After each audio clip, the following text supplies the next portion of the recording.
बिस्मिल्लाहिर्रहमानिर्रहीम। आज का जो हमारा टॉपिक है वो Newton second law of motion है। न्यूटन का दूसरा कानून है।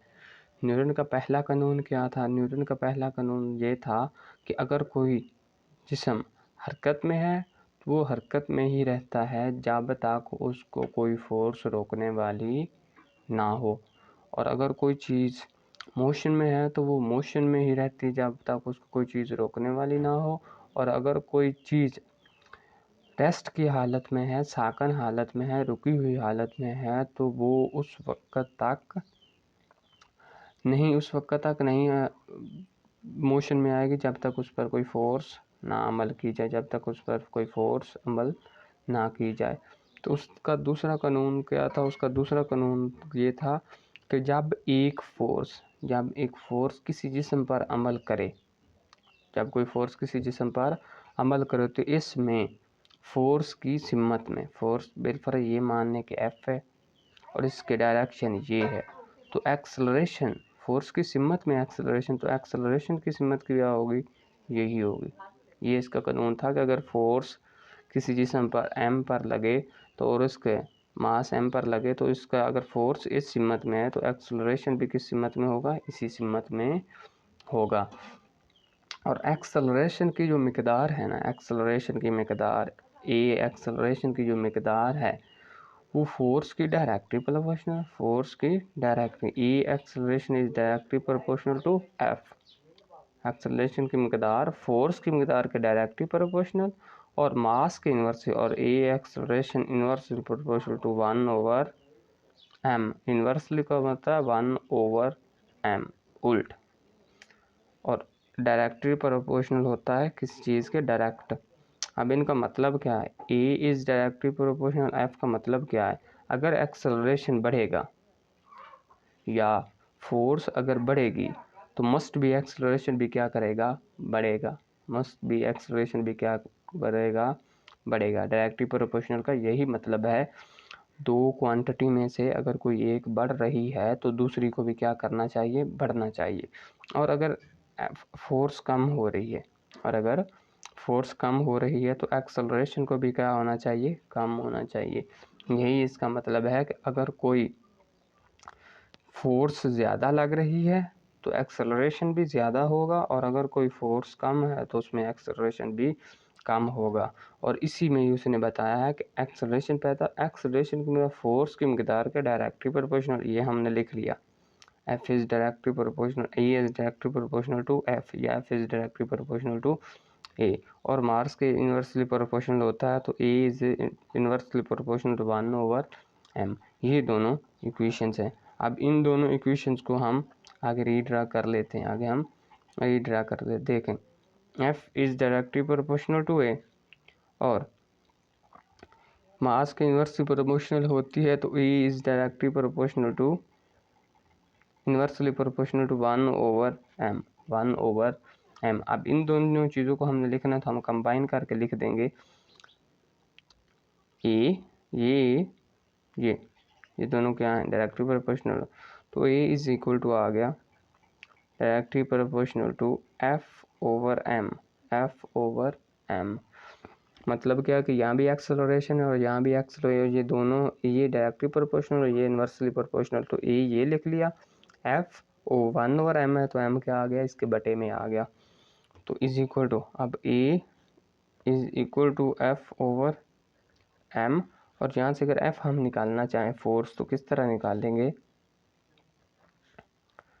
F is directly proportional to ma। देख लें, अगर फोर्स बढ़ेगी तो एक्सेलरेशन भी बढ़ेगा। अब इसी चीज़ को हम आगे consider, F is directly proportional to ma, और इस डायरेक्टली प्रोपोर्शनल को, साइन को ख़त्म करने के लिए हम यहाँ पे बतौर के कांस्टेंट लिख लें। F is equal to KMA। This is the equation. आगे अगर K की वैल्यू 1 हो, SI यूनिट में जो K है ना, K इज इक्वल टू 1 है। इस SI यूनिट में K की वैल्यू क्या है? 1 है, इस 1 को किस में पुट करें, इसमें, तो F is equal to 1 into M A. तो F क्या आ गया, F इज इक्वल आ गया M A. This is the second law of Newton, this is the second law of Newton. अब हम इसका SI यूनिट देख लेते हैं, क्या देख लेते हैं, SI यूनिट। हम जानते हैं एक्सेलरेशन का यूनिट होता है मीटर पर सेकेंड स्क्वायर, एक्सेलरेशन का यूनिट क्या होता है, मीटर पर सेकेंड स्क्वायर। और मास का यूनिट क्या होता है, किलोग्राम, मास का यूनिट क्या होता है, किलोग्राम। फोर्स का क्या यूनिट था, फोर्स का यूनिट होता है न्यूटन। तो 1 न्यूटन इज इक्वल टू क्या आ गया, के एम का क्या है, किलोग्राम, और ए का क्या है, मीटर पर सेकेंड स्क्वायर। तो 1 न्यूटन किसके बराबर आ गया, 1 किलोग्राम मीटर पर सेकेंड स्क्वायर। 1 किलोग्राम किसके बराबर आ गया, मीटर पर सेकेंड स्क्वायर। और अगर इसी चीज़ को हम अगर लफ्ज़ों में बयान करना चाहें तो क्या कर सकते हैं, हम लिख सकते हैं 1 न्यूटन वो फोर्स है, 1 न्यूटन वो फोर्स है, 1 न्यूटन वो फोर्स है, 1 न्यूटन वो फोर्स है, कौन सी फोर्स है, 1 न्यूटन वो फोर्स है जो 1 kg मास, जो 1 किलोग्राम मास और मास वाले जिस्म में, मास वाले जिस्म में 1 मीटर पर सेकेंड स्क्वायर का एक्सेलरेशन पैदा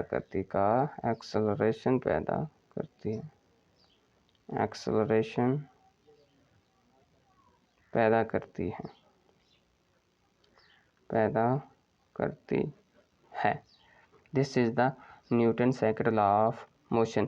देखिए हमने F is equal to M A था, तो M का क्या है, किलोग्राम है, और E का क्या है, मीटर पर सेकेंड स्क्वायर है। तो 1 न्यूटन फोर्स किसके बराबर आ गई, किलोग्राम मीटर पर सेकेंड स्क्वायर। 1 न्यूटन वो फोर्स है जो 1 किलोग्राम मास वाले जिस्म में 1 मीटर पर सेकेंड स्क्वायर का एक्सेलरेशन पैदा करती है। अगर आपसे न्यूटन की डेफिनेशन पूछे तो आपने यही लिखनी है, 1 न्यूटन वो फोर्स है, 1 न्यूटन 1 N क्या है, 1 न्यूटन वो फोर्स जो 1 किलोग्राम मास वाले जिस्म में 1 मीटर पर सेकंड स्क्वायर का क्या करती है, एक्सेलरेशन प्रोड्यूस करती है। This is the second law, this is the Newton second law of motion.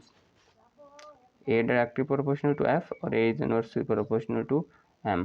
और यहाँ पे हमने इसको राइट लिखा, आगे a is directly proportional to F over M और F इज डायरेक्टली प्रोपोर्शनल किसके आ गया, M A।